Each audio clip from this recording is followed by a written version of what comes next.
Хэрвээ чи хичээлээ тарж орж ирээд хичээлээ хиймээрсэн чсэн ядар дундчдаг бол энэ хөвчлийг үзээрэй. Сайн байцгаана уу? Бичлэгэндээ тавтай морил. Өнөөдөр би хичээлээ тарж орж ирээд ядраа дундалгүйгээр хичээлээ хийх 4 аргыг зааж өгье. Дунд ангидаа хичээлээ тарж орж ирээд хичээлээ ер нь хийдэг байсан, орж ирээл хоолоо идэл унтаад өчтөг байсан. Харин 11 12 дугаар ангидаа 5 6 гэж хичээлээ тарж орж ирээд 4-5 цаг хичээлээ хийх шаардлагатай болсон. Тэгээд яг анхандаа 11 дугаар ангид бол аюу хэцүү байсан. Тэгээ 12 дугаар ангидаа хэцүү байсан ч гэсэн огт тэрэндээ түүртгээ байсан. Яг өдөр тутмын дадал болсон.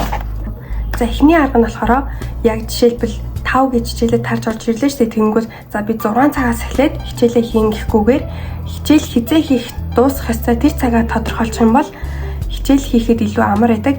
Жишээлбэл за би 10 цаг гэхэд яг хичээлээ хийж дуусгаад 11 гэж унтнаа гэвэл өөрчлөлт нь илүү сэтгэл зүйн хувьд илүү амархан байдаг. 10 цаг гэж унтна гэж бодохоор жоохон баярлаа шүү дээ. Тэгээд 10 цаг хүртлээр ингээд аюу хурдан хичээгээд илүү үр бүтээмжтэй суудаг.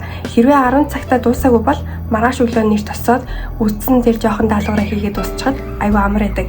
Хэрвээ ингээд 6 цагаас эхлээд хичээлээ хийн гээд 10 өнгөрчөөд хахад хүртэл хийгээл тэгээд 11 12 гээл огт ямар ч юм сайн хийгээгүй үр бүтээмж аюу муутай юм шиг санагддаг.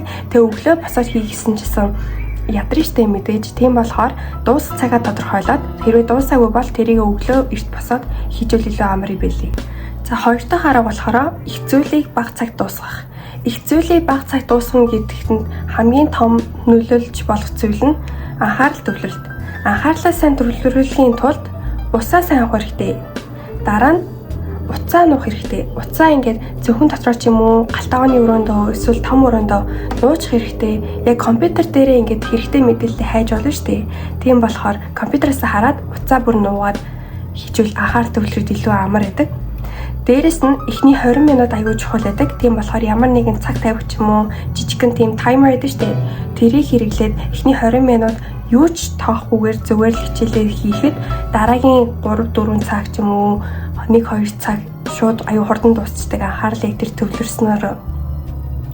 Дээрээс нь цэвэрхэн ширээн дээр хичээлээ хийвэл анхаарал бүтээмж илүү сайн байдаг болохоор эхний 10 минутанда ямар нэгэн хичээлээ яаж төвлөрч хийх талаар подкаст ч юм уу бичлэг сонсонгоо ширээгээ гой цэвэрлчээд усаа сайн уугаад уцаа нууцсан хичээлээ хийвэл анхаарал илүү сайн төвлөрдөг шүү.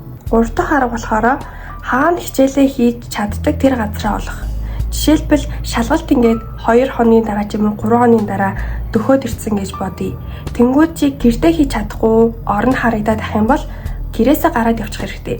Чимээгүй кафе эсвэл номын сонгоод ер нь сүүлийн үед аюул олон болсон шүү дээ. Тэр газруудад очиод цаг тавиад хичээлээ хийгээд хахад гэртээ хийснээсээ 2 дахин илүү бүтээмжтэй байдгийг би өөр дээр анзаарсан. Миний хувьд болохоор яг шалгалтын 7 хоногийн өмнө ч юм уу хэдэн хоногийн өмнө би өглөө 8 өнгөрөөгөөд кафе руу гараа авчдаг. Тэгээд 1-2 хүртэл хийж агаад хоолоо гэртээ орж идчихэд буцаа гараа авчдаг байсан. Тэр нь надад их зүйлийг бага цагт амжуулахад илүү тусалсан гэх юм уу.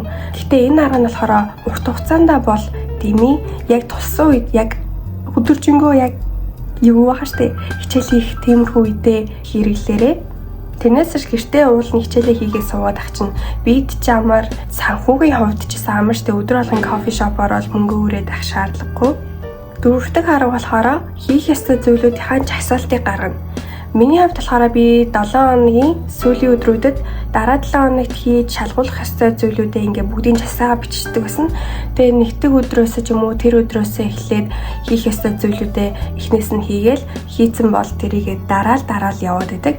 Харин энэ дээр анхаарах зүйл нь болохоор миний хийгээгүй дарагдаагүй зүйл юу байна гэдэгтээ их анхаарал төвлөрөхгүй. Би юу хийж дарсан бэ гэдэгтээ илүү анхаарлаа төвлөрүүлэх юм бол цаашдаа өөрийн чинь сэтгэл зүйн байдлын хувьд илүү дээрээд гэх юм уу хийгээгүй зүйлдээ анхаарал тавих юм бол сүүл рүүгээ жоохон мотивашн байхгүй болчихдог. Тийм болохоор хийсэн зүйлүүдэд илүү их анхаарал тавих юм бол өөрийгөө мотивацлаад илүү сайн хийдэг болно. Бүгдийн дарах шаардлагагүй талаас нь хийцэн байхад л ер нь тэр 7 хоногийн бүтээмж сайн байна гэсэн. Тэгэхээр жоохон тип гэхэд жоохон хэцүү. Яагаад гэвэл би хичээлээ 5-6 гэж тарж орж ирээд кофе ууж өөрийгөө шагнангаа хичээлээ хийдэг гэсэн. Тэр нь ерөөдөө бол эрүүл мэндийн хувьд маш муу. Тэрний оронд зүгээр ногоон цай ч юм уу мөстэй тий найруулж уугаад хичээлээ хийвэл илүү дээр юм бэлээ. Ямар нэгэн жижигхэн шагнал өөртөө өгөөд хичээлээ хийж эхлүүл илүү дээр байж магадгүй. Нөхөд дөрвөн тип нь хүн болгонд таарах шаардлагагүй. Ихэнх хүнд нь ерөөхдөө бол таардаг. Тэгээд бичлэгээ үзсэн баярлалаа. Баяртай.